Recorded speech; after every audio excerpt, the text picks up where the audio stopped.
afternoon, ladies and gentlemen. On behalf of Netco Solutions and ANS Commerce, I welcome all of you to this very unique panel discussion themed around accelerating your direct-to-consumer D2C or D2C or DTC shift. I'm Pradyut Hande, Senior Growth Marketer and Product Evangelist at Netco Solutions and your moderator this afternoon.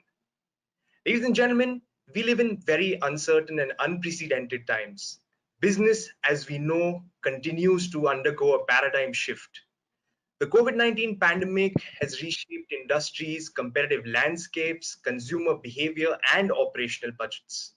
And the retail and CPG industry is no stranger to this shift either. Set in this backdrop, brands both new and established are either doubling down or setting things up from scratch with respect to their direct-to-consumer channels. Direct-to-consumer involves owning the entire customer relationship end-to-end and leveraging all relevant customer data points to create those unique, personalized, and memorable customer experience. Joining me today on this August panel, I have a bunch of industry leaders who are going to be sharing their insights and inputs on how brands can ace this D2C shift, scale growth, and cater to growing consumer demand. So without further ado, let me introduce you to each one of our panel members today. So I'm going to start with Akshay Agarwal, Head of Digital Marketing at XYXX Apparels. Welcome, Akshay. Hello, brother. Thanks for the introduction. Welcome, everyone. I haven't actually gotten down to the introduction yet, but thank you so much for joining us. So Akshay has spent over 7 years in the digital marketing space. As a data and tech-first marketer, he thrives on thinking about better funnel optimizations to make highly positive ROI-driven marketing for users acquisition and retention. He's previously held leadership roles at brands such as MyGlam and Baby Chakra. Welcome once again, Akshay. I now move on to our next guest panelist, Mr. Amit Monga, co-founder of ANS Commerce. Welcome, Amit. Thank you, Badr.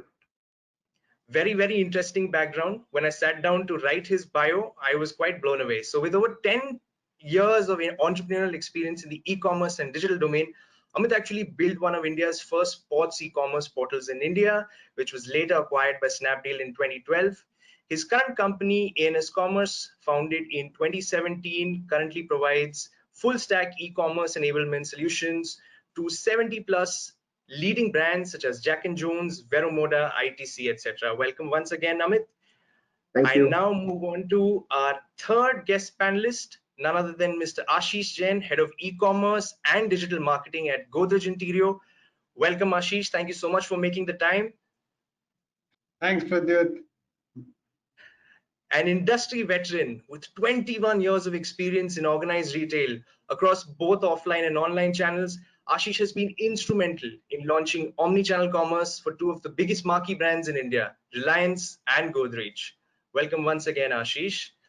Our next speaker is Mr. Nitin GR, founder and CEO of Grand Pit Stop. Welcome, Nitin, to this very unique panel discussion. Thank you so much.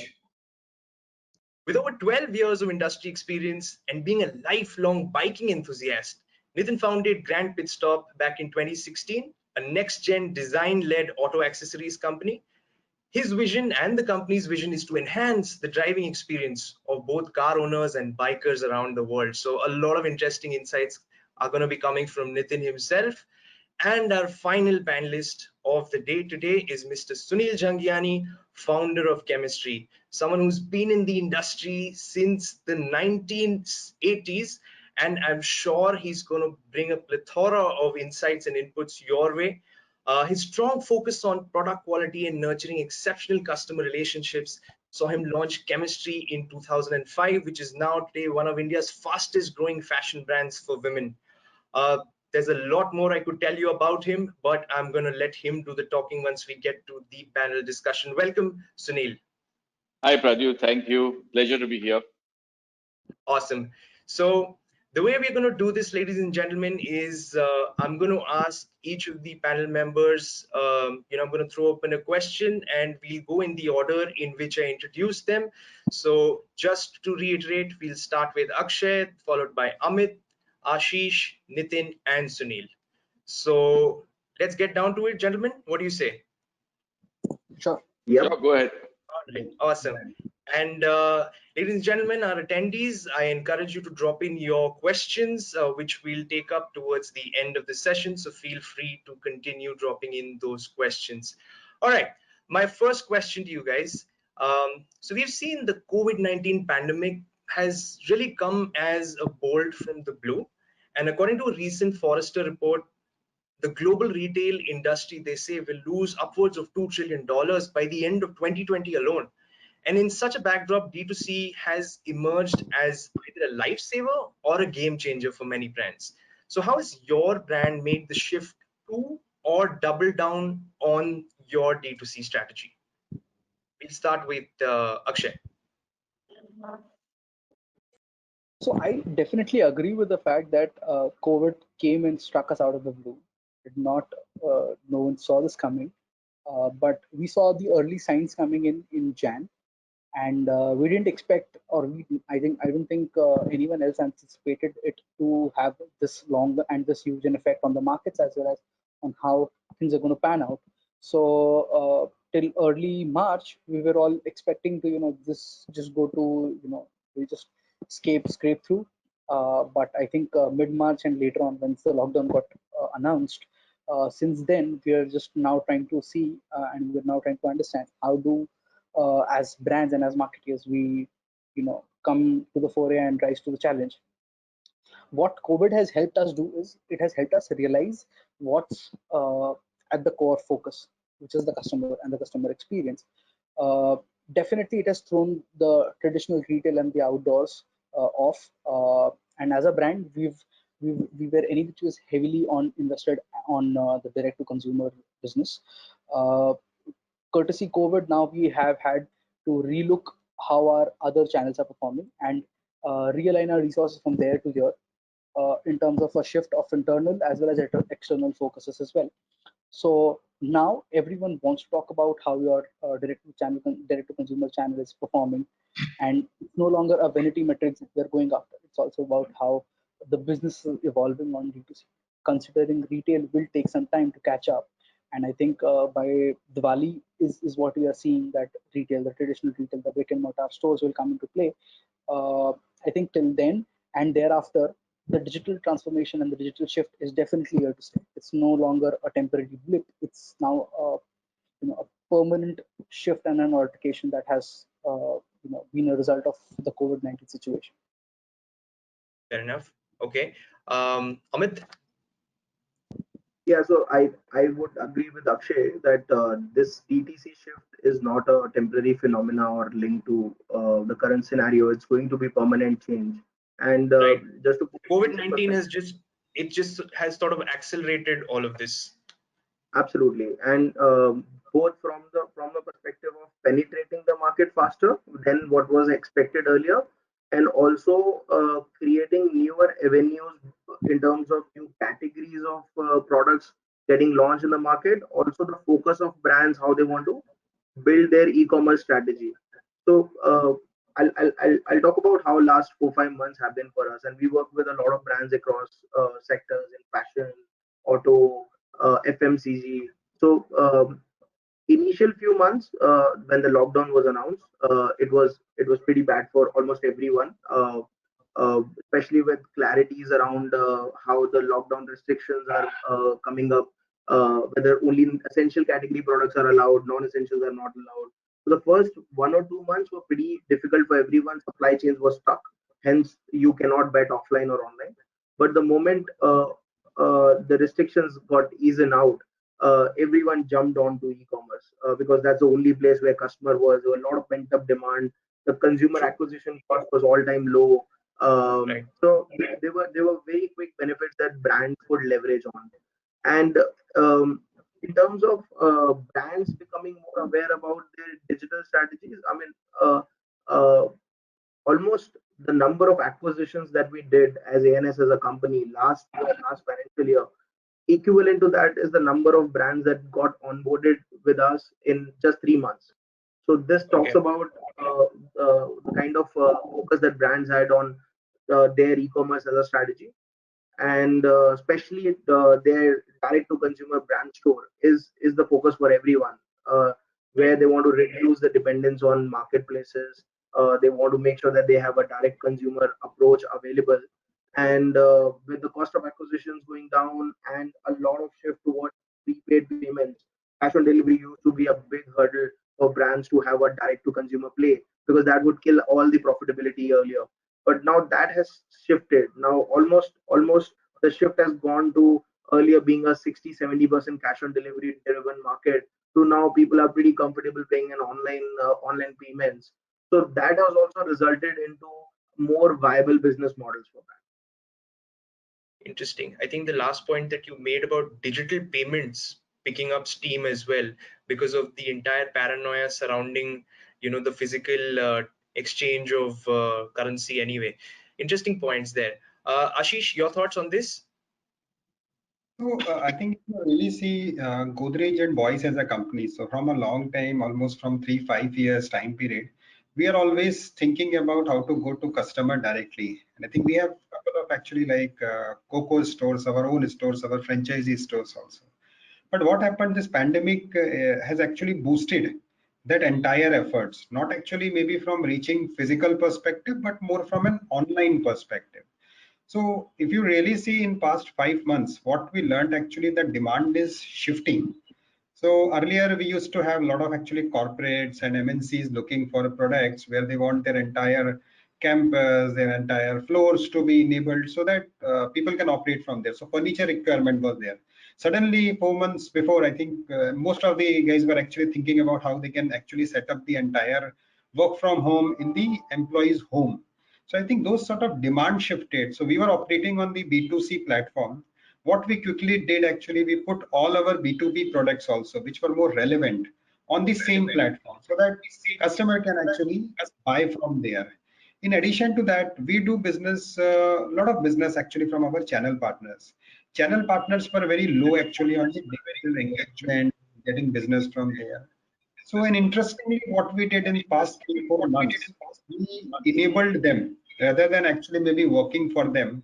We tried enabling them through trainings, through listing, telling them how to list, doing campaigns for them, and later on giving the entire responsibility to them. Because over a period of time, no brand actually can run all these things on their own, especially if they have a huge channel presence.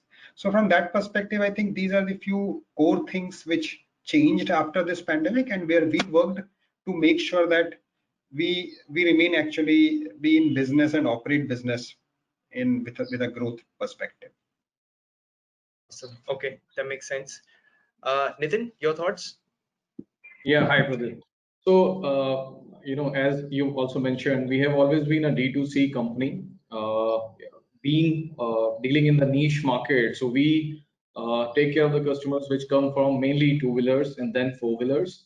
And our products are innovative in a way that our strategy, the company strategy from the very beginning has always been that you directly go to the consumer, take the feedback, improve your designs before it becomes a product which it's very difficult to find flaws in, and then you see also how to expand to the other geographies, right? So that has always been our core. And actually February was a time when we were getting into the offline after having a good reputation on online as an online brand. And but we realized that this pandemic, this is going to stay with us for a while, and instead of putting our energy and resources towards expanding to the offline markets, we should look into the other strategies. And one of the things that we did was we started expanding to other geographies. Though we see, US, it has been impacted by COVID pretty, badly. But if you look at the consumers over there, there's still the purchase is happening, right? So instead, so we were doing business in the US, we started in UK, and now we are looking into Germany. So this gave us an opportunity to enhance our D2C strategy, increasing more of our expansion to other geographies, focus less on the dealers, at least for the time being, and build a brand around it. And then our main focus has always been the customer experience. In biking community, people are very well connected. bikers are very well connected, and one bad review brings a lot of heat to you. So it becomes very, very important that your customer experience as well as the quality of the product is of that mark, right? So we further looked into all our processes, how we can enhance that customer experience, and as well as on the quality part also. So it brought a big shift in our strategy also post COVID. Right, I think very important point. We keep saying D2C shift, we talk about transition to online, we talk about the emphasis on digital, but what's so important is that the customer still remains central, because at the end of the day, you want to deliver as much value as possible, and your focus has to be on delivering the most viable, sustainable, and memorable customer experience. That makes perfect sense. I now come to you, Sunil. Your thoughts on this? So, Pradyut, we've always been D2C in the sense that we had our own stores. When we launched the brand, coming from a manufacturing background, we launched the brand in 2005, 2004 or 5. There was almost no online. It was very nascent in this Right. country. I mean, they just started up. I think Myntra was just a startup, and Flipkart was also just getting themselves established. Amazon, I don't think, had entered, so there was hardly any online business. So we actually built the brand on the strength of DTC through offline stores. What happened in this pandemic was, in a sense, I think it was actually worked as we almost got a chance to double down on what we were doing anyway, which was adding the online piece to the offline piece. And in the last 2 or 3 years, we've been very bullish on this online business. And the pandemic has resulted in this contactless society. And I don't think this is going to go away that easily, at least not until a vaccine comes. And people are going to remember this for a long time. So I feel that the online piece is going to be a very important piece in the years to come. And we want to actually take advantage of that and actually build the brand more online now. And we can do that because A, it gives us great reach. Number two is there's no physical space restriction that we can only do X number of products. And in the more important metros, space is your biggest problem because the costs are ridiculously high. So actually now we can leverage the brand, make it stronger online by going into different categories of products also. So I think that it's not the best thing that happened, and of course it's going to hurt the offline business for a long time to come, probably, maybe at least a good 12 to 18 months more. But at the same time, you have to look at this as an opportunity, and the opportunity lies in the fact that you can really do a lot of different things that you couldn't do earlier. And that's really the way we are looking at it as a brand and saying that, look, this is a great chance for us to make this brand bigger and better and even more versatile. And we are going in that direction. So for us, it's more a double down than anything else. Awesome. I think, as they say, or rather, I've heard this somewhere. They say that necessity is the mother of invention, but adversity is the grandmother of opportunity. So I think a lot of brands are now viewing it through that prism. You can't take away the impact of what has actually happened. True. I mean, it's going to be, True. it's a severe impact. We're seeing it in the True. GDP numbers. We're going to see Correct. it for months to come. I don't think it's going to go away in this financial year, maybe part of next financial year as well.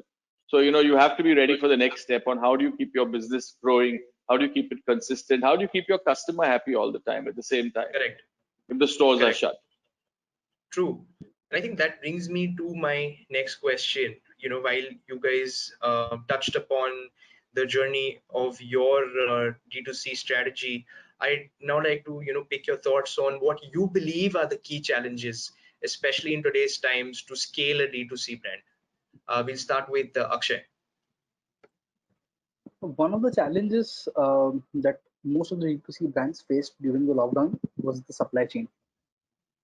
Supply chain as an industry was severely compromised because there was no manufacturing that happened during March and large parts of April as well, and I think till the mid of May as well. Another industry or another challenge that we faced while doing opening up on the direct to consumer business for us was the last mile logistics, actually delivering the products to the consumers, because what we realized was there is an immense amount of pent up demand. we are already compromised in supply because there is no manufacturing that has happened for a good 2 months.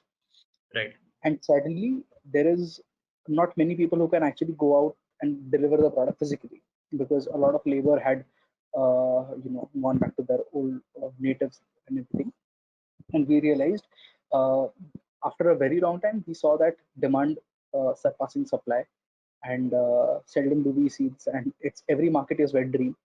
But what we realized was this is actually turning into a nightmare soon because the challenges that we faced were horrible customer experiences, people not getting their products for weeks and months at a time, and the skepticism of actually coming back and ordering again. Because if you had a poor experience in the first go, then Repeat purchase your becomes a challenge. the repeat purchase becomes a challenge. It's not just about the repeat purchase, but also about the post-purchase customer experience. Right. If you have any warranties to claim or if you have any issues with the product. And we realized that now is the time to go out and find effective communication happen in this. So these were the two challenges that we saw in the COVID scenarios. One, opportunity that we saw here was as a brand which we had a lot of supply which we couldn't sell in the months of March to May. We were able to liquidate a lot of our stock quite effectively Okay. and quite easily. But that also came at a very good expense of customer experience because logistics was quite broken. So I think these were the two challenges that we faced during the entire COVID and opening of COVID scenario for our D2C play.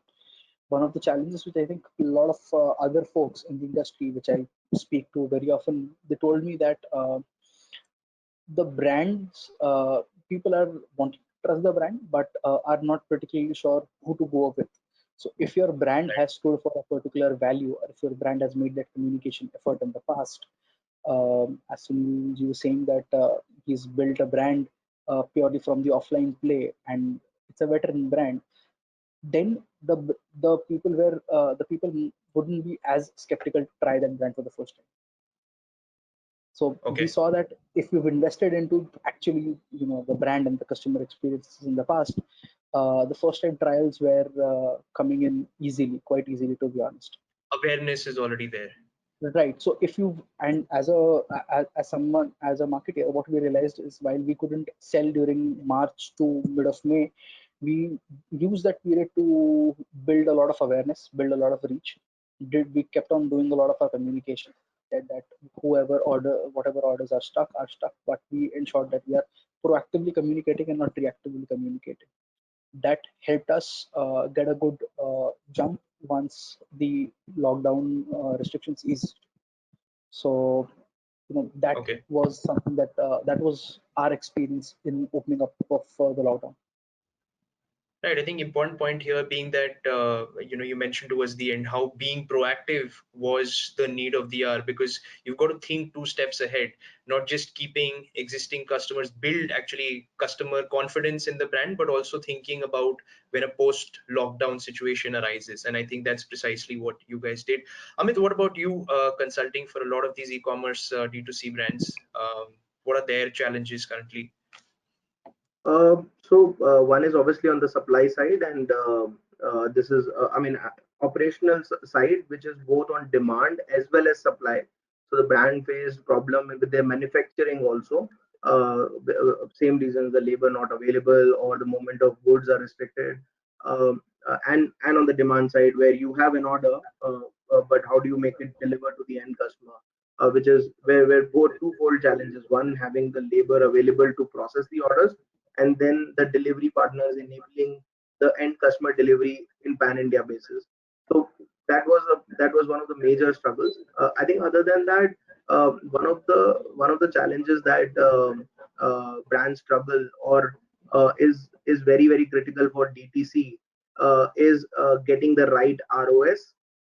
And I think ROS is the right mantra in terms of how much how much returns on ad spend that you can Ad get. spends.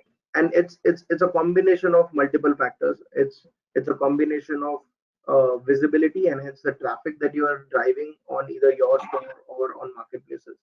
uh, uh, and a combination of the conversion that you're getting over there, where it becomes very, very critical how your tech stacks are built, what kind of conversion rate optimizations you have done, how are you monitoring your funnels, and last but not the least, what is your average order value? How do you make your consumer buy that extra item, which makes your economics work? Uh, I think that getting the equation right was critical, and is now becoming more and more critical for brands to build a very viable business model. So I would say supply chain challenges and getting the return on ad spends right are the two key critical factors for any brand. Okay, okay. Ashish, your thoughts on this? So I think it's very much dependent on the categories in which you are actually operating. So maybe if you think Right. about an essential categories like maybe grocery, where demand is still intact. But if you think about category like maybe jewelry, furniture, and discretionary purchases, I think demand side uncertainty is the biggest challenge which you have. Because while supply chain, I agree with both Akshay and Amit that it was a challenge actually. But if you've seen past 4 or 5 months now with more and more restrictions easing, I think that challenge over a period of time is like easing out. So I think while that is taken care of, the demand side uncertainty, what to produce, what not to produce, I think those sort of challenges still are there. While festival season is coming and everyone is very gung-ho about it, but still the challenges lie in what products will be sold and what will be the purchase pattern. In addition to that, the market is now very, very cluttered in terms of marketing. So as Amit is saying about ROAS, I think that becomes like so critical for most of the organization, because at one end, you don't want to spend much, but at the other end, you want actually whatever demand is there, you want to capture that demand. So Right. from that perspective, I think more focus on driving sales, leads, revenue from very concentrated efforts is, I think, something is required and is a bigger challenge, because now everyone is talking about investing in digital, investing in like D2C. So it's much more like a clutter in the market, which you keep on actually working to make sure your brand succeeds. Okay, okay, interesting. Uh, Nitin? Yeah, so I believe Akshay and Amit has covered most of the challenges that we were also facing during the COVID time. So supply chain and having a dynamic, unserviceable areas was the biggest challenge that we faced. In a way, our order will come when that pin code was serviceable, and when you play, try to deliver it, it doesn't get right. And as Akshay also said, taking the return of that order, it's very difficult for you to make customer understand that that it's actually a problem, right? We face that big challenge during the COVID time, and how I foresee in coming time is, sorry, yeah. And in what I foresee in coming challenge, which is going to be for all the D2C brands, as Ashish also mentioned, will be more competition, more clutter we are going to see in the market. Like in my competition is more local, and it's more like a small manufacturer trying to selling his products in offline channel. But now those competition are also trying to come online, trying to be a D2C, right? And as honestly they are just new, they don't understand that much of how much marketing spend is going to do, how to make your Right. P&L profitable. They will try left and right to make sure that they come quickly, right, get the ratings quickly. So I believe that's definitely going to be a challenge in coming time, I see. And look and feel of, you asked about the challenges on scaling the D2C. Look and feel has always been a challenge on D2C, but I also foresee that if you have the right technology, if you're able to provide that experience to the customer without actually having the product in your hand, that is really going to be a big thing, right? And it can be done in numerous manners. Like we started creating videos of on our products recently, right? So that and the customer understands, okay, this is how it looks, and this is how load it can take, and all those things, as well as getting the reviews from the YouTubers, influencers we have. So I believe this is the coming time. I believe these are the challenges that we are going to face. Interesting. I think it's going to open up a new market for D2C e-commerce growth hackers, because everyone's going to be looking for quick wins. All right, I Yeah. now come to Sunil. So I'm not going to say the same things that everyone else has said, because those have been the short-term challenges in the lockdown, and everybody's faced those, whether it's in our industry or any other industry. Correct. But from a fashion perspective and from our own perspective, one of the things that we find challenging is that when you switch to, or you make this switch to online, uh, you're dealing. It's a game of width, not of depth. You know, and dealing with this huge number of items that you have to make, because we fortunately control most of our own manufacturing. So in a sense, Right. we are vertical. We don't do so much outsourcing. So the supply chain disruptions for us have just been temporary, and I think that in the coming month or so we'll be back to operating at full strength. But still, the point is that if we have to make a meaningful impact in this online direct to customer business, we must have a lot of products. Right. And then it comes back to inventory management, and how do you really basically produce the right goods, and how do you have such a big diversity of product that you can cater to various segments of customers, and have an important space in various categories. So for us, that is the challenge, because that's where the growth is going to come Growth from. is going to come. And that for me is, besides the short-term challenges and besides all the disruptions during and after COVID, that to me is the greatest challenge going forward. Makes a lot of sense. I like the point that you made there, of it being a game of width and not of depth, because at one level you want to make as many relevant products available to your customers, but on the other hand, you're also desperately trying to ensure that your inventory is being managed optimally. So So that's a history will tell non-good you, balance. sales history will tell you what is really going to be selling and what belongs to a core category that you should always have. But at the outset, you don't have that Right. sales history. So you have to bet on many small things and throw many things on the True. wall and hope that some To of see them if will something stick. sticks. Right. Yeah. Understandable. Okay. So we briefly touched upon the importance of delivering a seamless and memorable customer experience. I now want to get your thoughts on, how, for D2C brands, delivering and optimizing customer experience, uh, the touch points available may be limited in such a scenario. So, what are the strategies that can be adopted by such brands to maximize customer engagement or retention, in your opinion? Akshay, we'll start with you. So if we are looking at doing an optimal customer experience, one of the things that I've realized is having an honest communication, because we stopped calling ourselves, we are the best on the planet. We're actually Right. not. And Let's no one's going to accept believe that anymore. right. It's no longer a game of superficial superlatives. Let's be real. Let's be honest. And one thing that came from the customer that we realized is, let's talk to the customer a lot more than what we were doing before. So let's talk to them in terms of what is the pain point that they're trying to solve. So we realize that a lot of in tier 2 tier 3 pin codes, certain delivery partners were not delivering the product to the person's final house. So for example, if you've ordered from a tier 3 small town, the delivery partner would call up the person and say, bahar chowk tak aa jao. And Okay. that's not the kind of an experience that we'd want. So we Right. weren't aware of this. So once we started talking to the customers more and more, we realized that there are certain operational loopholes that are arising out of the situation. So we have to find out a way to make sure that these don't happen. So one of the ways, one of the strategies that we adopted was um, investing in listening to a lot of customers. So we, as a leadership team at XY6, we all have carved out a lot of time from our personal schedules to be on calls with the customer, and we talk to them in terms of, okay, what are the loopholes that we are facing, what is it that we're doing, etc., etc. And that has been a phenomenal of an experience, because so much you can learn on so many things that you will not realize by working from home if you're not aligned with your customer. And right from the pain points of last mile logistics, or right from your superficial communication or post purchase behavior, um, the customer helped us find our north star, I would like to call it that way. And one of the other things that helped us overcome a lot of these operational inefficiencies was uh, planning for the worst and being prepared for the best.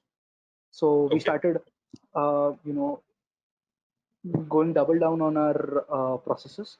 So if we have a certain amount of inventory, we are instead of going double down and saying, thinking, okay, we'll get the inventory replenished in XYZ time. Now we are going double on the time, because that's actually the time which is actually getting taken. So we are trying to optimize every step of the process, right from Okay. inventory planning to demand forecasting. We are actually trying to be very, very frugal in ways, because there is not a lot of cash which can be spent around. Right. And as Amit and other co-panelists mentioned, ROAS is extremely critical. Got it. And Ashish rightly touched upon the clutter and the sudden increase in the competition. So we factored that in as well, and we are trying to figure out what is the space, what is that is going to differentiate us from all the clutter that is just a function of COVID. So Okay. Nitin rightly pointed out that a lot of manufacturers have now suddenly become D2C players, and they don't really have an understanding of how much Correct. marketing dollar will have to be spent to get shit done. But what is happening is that's now their overspending is leading to my CPMs and my rise of Correct. cost of marketing. So how do I offset that? So we're getting better at planning. As marketeer, as manufacturers, we are getting better at planning. That's one way where we are trying to get better and trying to sort of tie all of these loopholes and loose ends together. Awesome. I think really interesting insight there is listening to your customers, because a lot of the times when you're so focused on your metrics, you're so focused on improving product discovery, reducing your customer acquisition costs, etc. Very often you don't listen to what the customer's actual pain points are. So very interesting point there. Amit, what about you? What is your take on this? So, see, it's about giving the right experience to the customer right from the time he sees your advertisement to the time he comes on your portal to the time he checks out and makes a purchase to the time the product he receives the product, and even the quality of the product that he receives. So, Right. think of it happening in an offline space. If a customer walks in a store, walks around, the ambience, the way your products are stacked, the way your staffs are engaging with the customer, how much time he's spending to make the purchase, make the checkout at the counter. Are you making him wait in a queue? That defines his takeaway experience of your brand, and that will Correct. determine whether he's gonna come back to you or not. So online is no different. It's just that the everything is the same, but you have to do those small things right at each and every step. I'll just elaborate a couple of those points. So for example, when you're making your advertisement, what are you putting on your banners? What are the products you're going to showcase to the consumer? What communication are you putting on it? Is it consistent with what you actually have products on the website, or are you just showing a customer? Let's say you have a flat 50 banner. When you're landing a customer on the on a landing page where he just sees two products on flat 50 and rest everything on a 30%, he's going to have a bad experience. He's going to feel that you're cheating him. Cheating. um, Right. Similarly, when he lands on your website, uh, are you providing him the right kind of experience, both in terms of the speed of the website, the UI UX, merchandising experience? Are you showcasing him a high quality product images where he can make the right decision? Are you providing him enough information for him to make the purchase decision or not? Are you showcasing him reviews? Do you have a chatbot where he can ask questions? Do you have FAQs? So all those small things basically determine how he perceives your brand. And then obviously the checkout process, I mean, it has to be up there. Customer should feel that he's purchasing from a secured brand, he's purchasing Right. from a secure platform. And once the product he makes a purchase, making sure that it is reaching on time to the SLAs that you define. Even if it's not, then proactively reaching out and communicating to the customer about the delays. And people understand in COVID times there are supply chain challenges everyone is facing, but it's about how proactively you are reaching out to them and ensuring that they are communicated well. And lastly, it's about the product. Once they have the product in your hand, if they don't like the quality, they're not going to come back to you again. So making sure that you have the right product that you're selling to the end customer at the right price for them to become your loyal customers, for them to become your patrons and talk about you to 10 other people, because that's going to get you repeats, that's going to get you the brand loyalty. True, word of mouth is a powerful multiplier. Interesting point that you made there about the attention to detail at every stage of the customer journey, because any break in any of these steps can actually sort of like take away from whatever a customer experience you're trying to build at an individual level. So, yeah, very interesting point there. I now come to Ashish to gain his thoughts on this. So I will tell you, like, while there is a big impact on business, there is also a big impact on actually customer also. So brands who are actually listening to customers, like as an example, look, most of the people are now working from home. So what we realize as a brand, that they need actually some solution, because 8 hours, 10 hours they are working on from home. So we started actually doing series on exercises, which these people can do maybe for 2 minutes exercise. Every day we kept on posting for almost 6 to 8 weeks. The second thing which we understood, that okay, now everyone is trying to like save cash. So from that perspective, can we actually introduce value for money products from the brands like Godrej? So Right. what we did actually, we tried understanding what is happening in the market, empathize with that customer, and then tried working out solutions for them. So rather than just actually increasing our pitch for advertising, we tried getting into the insights and did something which actually creates value for them. Today, if you really see the touch points, if you see from a communication touch point perspective, they're like huge, large number of touch points are there. Everyone has like a chatbot, ORM is there, call centers are there, but effectively most of the experiences are broken. So what we realize now, as more and more people are actually coming through these channels, it actually makes sense for us to synchronize everything, communicate properly. And like everyone is saying, customers are ready for delay, but they actually are not very happy if you're not communicating with them. So I think those are the things which, as a brand, we are working on. Or of course, industry is also working on these parameters to make sure customer experience improves for a better business, as well as growth, as well as from a customer perspective. Give a comfort from a brand that they are listening to you. Right. I think Amit and both Ashish, you guys talked about how customer tolerance is now probably at an all-time high, but it's so important for brands to continue to push out those updates or relevant communication to keep them informed. Because at the end of the day, it's always better to not, you know, customers might they should not assume that this might be an issue. So yeah, very interesting point there. I now come to Nitin. What about you in this case? Yeah, so I will add to what Amit and Ashish said. How we try to take care of was, we understood the hiccups are definitely going to come, right? And there you will face challenges, operational challenges, instead of whatsoever you do, right? For example, at the time, there was a probability that our workshop will get closed or something, right? You might have the inventory which you can sell, but because you have been shut down, so you just can't do anything, right? So we try to optimize that risk that we were taking at that time, and instead of using only one fulfillment center, we use multiple fulfillment centers. Like some of the our inventory, we will send it to Amazon, FBA fulfilled by Amazon, and not only in Delhi but in Bangalore. Some went to ANS. So we try to optimize that the hiccups that we were definitely going to face, and that's how we optimize that part. Okay. All Yeah. right. Interesting. Sunil, your take on So this? so I'm very old school in my thinking. I believe that everybody's saying the right thing about packaging and communication, and that's a must today because that forms part of your customer engagement. But I think the maximum impact ultimately comes from the product.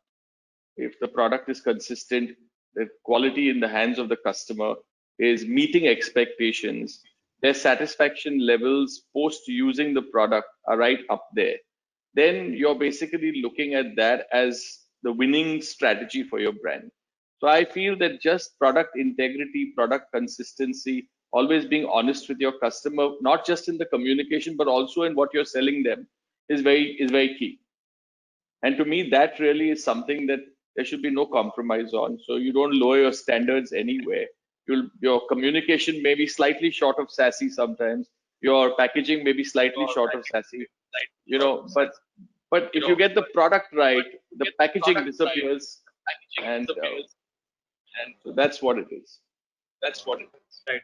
I think the basic truth remains the same, where there's no substitute for a good product at the end of the day, and that is again central to a great customer experience. All right, so now we're going to switch the order in which you guys respond, and this is a question that a lot of brands grapple with. So should D2C brands focus on increasing their footprint on e-commerce marketplaces, or should they focus on improving or setting up their own website or mobile app? We'll start with Sunil this time. So I think, look, I'm speaking purely from my Sure. personal business and my point of view. I think that a hybrid model works the best. You basically have to have your own brand store, but you must also, if you want to scale a business, you must partner up with the people who have the maximum footfalls, who are spending the most on marketing, and who really have a reach much bigger than you can ever hope to have. Your brand website will take time. It will be more your showroom, your show window to the world.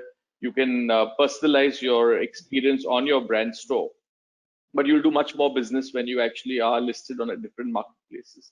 So I feel that you need to balance both the strategies. You have to look at your business from a numbers perspective, and you have to look at your brand from a brand perspective, and from a perspective of how do I improve the customer experience. Because when they go on a marketplace, they're getting a generic experience. You're not highlighted, or they're not walking through anything curated over there. But And you as a brand, and Sunil, in this, and you as a brand are unable to control that customer you experience. can't control it. You have to look at that purely as a numbers business, because they're going to get Right. X number of footfalls, X number of clicks, X number of conversions, and that's a numbers game. On your own portal, you're not going to get all of that. You can't look at that purely from a numbers point of view. But yes, that's where your customer acquisition will come from. Okay. Nitin?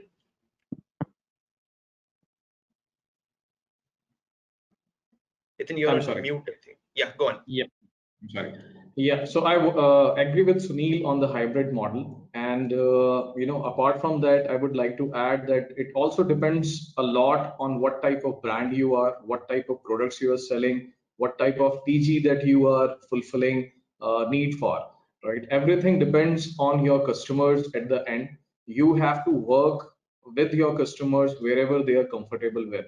If you have a particular type of TG which is more comfortable going on Amazon, Flipkart, and comparing your products with other products and trying to find the USP in your products and compare it with the help of the pricing and rest, that Amazon or e-commerce businesses might be the best way of doing it, right? And that's one. I believe website definitely is the best way of selling, but at the end it might not be in your control. You might be putting a lot of effort in building a brand through your website, but at the end customer is the boss. You have to follow him. You have to see where he is going to be comfortable more at.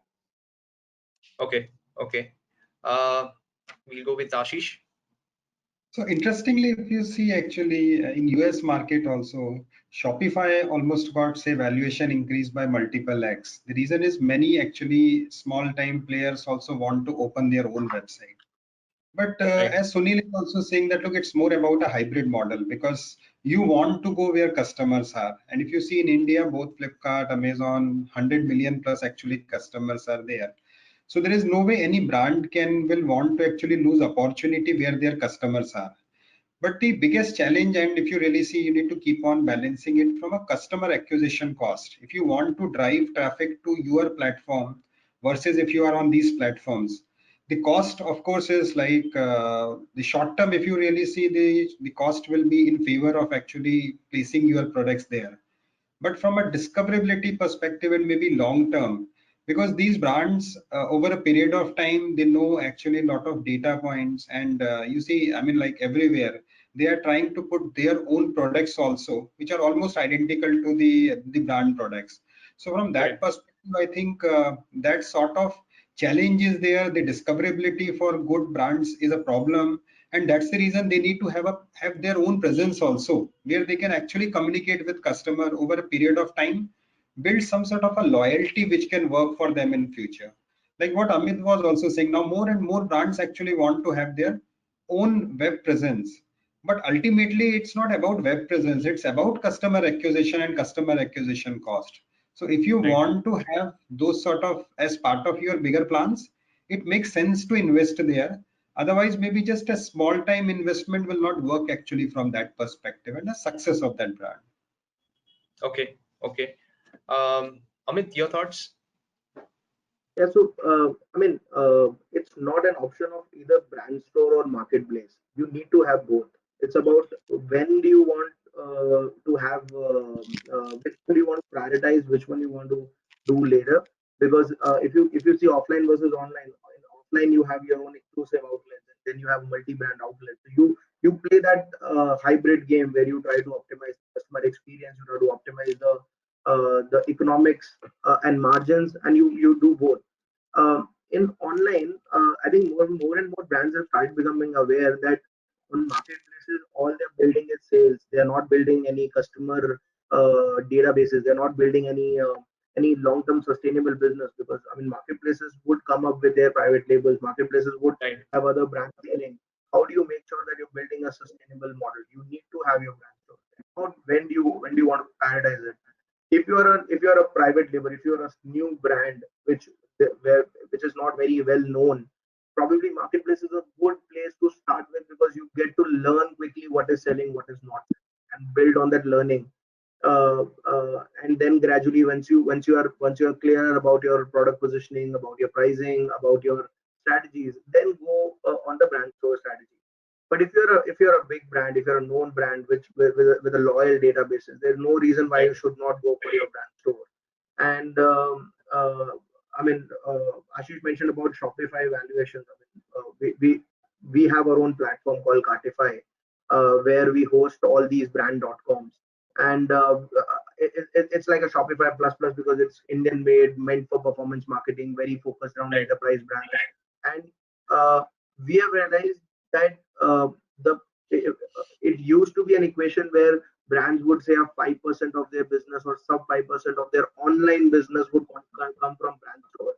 But that is changing very rapidly. We have brands where we are delivering 30%, 40% of their online sales coming from their own brand.com.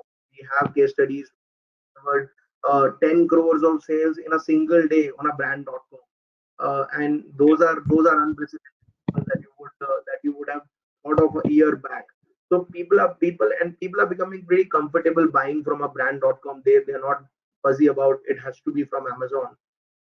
Obviously, for certain category of products where consumer wants a product faster, and they would have more reliability on Amazon delivering to your doorsteps in a day or two, there might be certain bias for a customer to buy a product.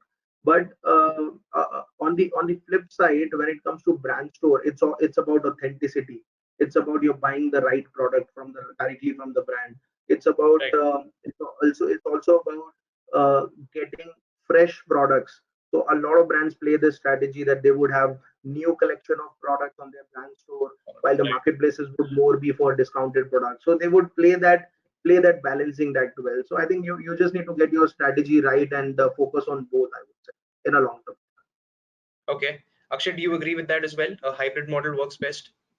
Hybrid model definitely works best. I don't think there is a two-way to that. For a new D2C brand, I think relying on marketplaces will be extremely critical, because that builds out reliability. That also builds out an experience for the brand in itself. They do not have their data points in place, so playing out on someone else's turf uh, while you get your shit together, it's extremely easy. You can set your own marketplace processes right, and you can just get cracking. Once you've defined what works, what doesn't, what product, and you have identified the right market fit, what the right pricing should be, what the right communication should be. Once you've defined all of that, then you move to your brand store. There is no two ways to that. I don't think it's a either or situation. It's an and situation. Uh, the key element here is the balance. Right. Amit and Ashish rightly pointed out that a lot of brands do this strategy where they bring out the fresh collection on their own store, and whereas marketplaces keep on doing the discounting piece. Uh, we've also seen that marketplaces come up with their own private labels after they've seen a particular brand category showing immense promise and immense demand. So the fact that you the replaceability of a brand or the replaceability of a product by say for example brought to you by Amazon, and from there going to manufactured by Amazon. So this Okay. shift will come very quickly. So brands have to take this time and use this time very, very smartly in building their learnings. Once they build their learnings, go immediately back on their brand store. While you do that, you do not stop selling on marketplaces, because again, as I said, it's not an either or situation, it's an and situation. So you double Got it. down on marketplaces if it's working for you. Uh, Encash on that reliability and the brand of the marketplace, because a lot of times for new D2C brands, their people, whether they can rely on it or not, whether they can focus, whether this product will reach to me or not. Instead of doing it on brand store, do it via Amazon, because Amazon will have an Amazon Prime. Amazon will have its own, replacement and refurbishment guarantees. So the trust factor can be delivered through marketplaces. So, but the long-term gain will definitely be through your own brand store. Okay, okay, that makes a lot of sense. And that actually brings me to my final question, at least as part of this panel discussion. Your thoughts on the future of D2C commerce, because we spoke about the challenges, we spoke about the success models, we spoke about some of the key metrics that need to be tracked in terms of your return on ad spends and your average order value, etc. Just your thoughts on how do you see this space evolve, and what should, if there were probably a couple of things that new D2C brands need to start off focusing on, what would those be? We'll start with Sunil. No, so I said at the outset that this is the chosen path for us. So I feel that this is the way forward. I have bet on real estate for the last 15 years with the brand, and I think that that time is up for now. And I feel that the online space and the DTC online is where the brand focus should be. I feel that as a brand, what we need to do, which I've said earlier, is to build on categories, make the product more solid, make the price offering right, focus on fundamentals, and basically move forward in a way that you really can engage with as many customers across different platforms, different portals, different categories. And I honestly think this is a big country, and the reach is very important today. The reach that you can get through the online channel is unmatchable. It would cost you a fortune to build out that many stores across the country and reach out to it. So that is the only path for growth, I think. For going forward, Okay, I feel that is the way forward. makes sense, especially the point about reaching masses and achieving scale. So that makes a lot of sense. We come to Nitin now. Yeah. So post-COVID era, I believe it's going to be new to all of us, going to be very surprising to all of us. We all will be keep on evolving every month on how the customer behavior, their purchasing pattern, everything is changing, and we will have to evolve around it. But one thing is for sure that D2C brands are going to do much better than they would have done pre-COVID era, right? I see more on, the things are going to be more transparent because now you're directly dealing with the customers. Earlier, take an example that if you are selling through a distribution or the dealer network, then if the customer doesn't like your product, he will say, I'm not buying it, right? But you're not getting a fair feedback on the spot, right? Right now, when you're giving it to the customer, your product definitely is going to come back, as well as you're going to get a very bad review also. So I believe it will put a lot of pressure on the manufacturing companies also to have the best quality that they can offer as well as take care of their customer experience also. As Amit mentioned, every step matters to the customer, from the very beginning to the how much time it took for the customer to get it. Then honestly, in our case, the packaging also matters. The first impression matters in our case, and then definitely the product. And not only the product at that time, but also how the product is performing in 3 months, 6 months time. And so the whole thing, I believe will become much more transparent. And with respect to that, as well as I also see an opportunity for new players coming in and playing their part in the technology, in the customer experience. Like we will see a lot of startups come to I see a lot of startups. They are going to come and going to use the technology to reach out the customers well. So I believe all the brands, all the startups will have to, keep on, keep the things open and keep on learning from each other's experience and try to keep on evolving ourselves. Okay, all right. Ashish? So if you really see, this was actually dream for most of the organizations to connect directly to customer. And then if you see, channel was actually a way in which they were connecting. Now, due to this sudden situation, this interaction becomes like very transparent. It will depend on how it will move in future, depends on what sort of value proposition you can give to customer. Because today customer may be buying because there is a need. Like in case of grocery, I mean, 3 months before, if you were getting 5 items out of 10 also, customers were happy. Now, even if they are getting 7 out of 10, they are actually writing reviews that, okay, I am not getting actually the complete basket. So if you are not able to build it for that customer, for that satisfaction, and same is for our industry also in case of furniture, because today people are buying because they don't want to go to store. But Right. if we don't augment this with use of technology, with use of those things which they were looking for in maybe in those retailers or maybe like channel partners, the comfort and those sort of things. So that entire thing needs to be developed, and there is a huge like possibility of developing it and building a big case for a D2C brand itself. Okay, okay. Amit, I'm coming to you now.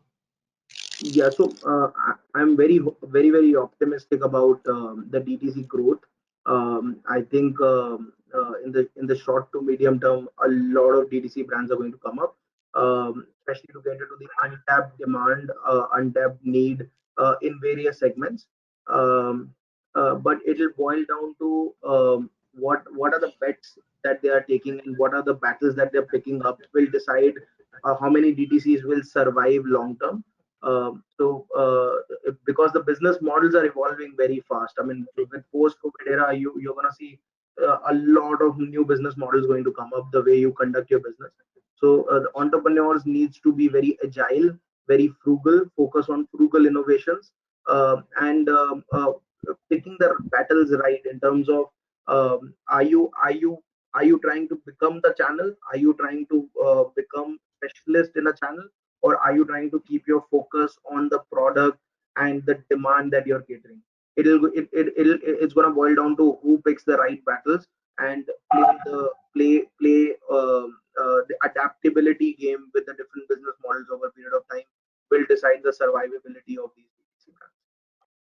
Okay. Akshay?